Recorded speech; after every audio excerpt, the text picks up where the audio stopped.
ख़वातीन व हज़रात, आज हम एक अहम समाजी और सियासी मुफक्किर पियर बोर्दियो के नज़रियात पर बात करेंगे, जिन्होंने ताकत, तबके और सियासत को समझने का एक नया ज़ाविया दिया। आमतौर पर हम ताकत को दौलत, फ़ौज या हुकूमत के साथ जोड़ते हैं, लेकिन बोर्दियो के मुताबिक ताकत सिर्फ पैसे या कानून का नाम नहीं, बल्कि ये समाज के अंदर छिपी हुई होती है। वो कहते हैं कि ताकत अक्सर नज़र न आने वाली शक्लों में काम करती है, जैसे तालीम, ज़बान, रस्म व रवाज और ताल्लुकात के ज़रिए।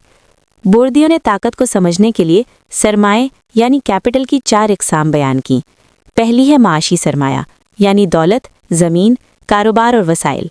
दूसरी है सकाफ़ती सरमाया, जिसमें तालीम, लहजा, अंदाज़े गुफ्तगू, इल्म और तहज़ीब शामिल हैं।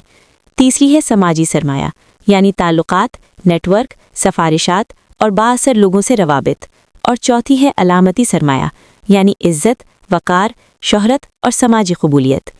बोर्दियो के मुताबिक सियासत में कामयाबी सिर्फ पैसे से नहीं आती, बल्कि समाजी और सकाफ़ती सरमाए से आती है। जो लोग अच्छी यूनिवर्सिटियों में पढ़ते हैं, बाअसर ख़ानदानों से ताल्लुक़ रखते हैं और ताकतवर नेटवर्क्स का हिस्सा होते हैं, वही सियासत में आगे बढ़ते हैं। यही अमल पॉलिटिकल रिप्रोडक्शन कहलाता है, यानी ताकत का एक नस्ल से दूसरी नस्ल में मुंतकिल होना। बज़ाहिर हमें लगता है कि जमहूरियत में सब बराबर हैं, मगर हकीकत में वही तबका बार बार हुक्मरान बनता है, क्योंकि उसके पास वसाइल, ताल्लुकात और एतमाद होता है। बोर्दियो ने एक और अहम तसव्वुर दिया, जिसे वो हैबिटस कहते हैं। हैबिटस से मुराद वो आदात, सोच और रवैये हैं जो इंसान अपने माहौल और तबके से सीखता है। एक अमीर घराने में पैदा होने वाला बच्चा एतमाद, गुफ्तगू और क़यादत सीखता है, जबकि गरीब तबके का फ़र्द अक्सर ख़ुद को कमतर महसूस करता है। यही फ़र्क सियासत में भी नज़र आता है। इसी तरह बोर्दियो सिंबॉलिक पावर यानी अलामती ताकत की बात करते हैं। ये वो ताकत है जिसके ज़रिए अशराफिया यह तय करती है कि क्या दुरुस्त है, क्या मुहज़्ज़ब है और कौन काबिल हुक्मरानी है।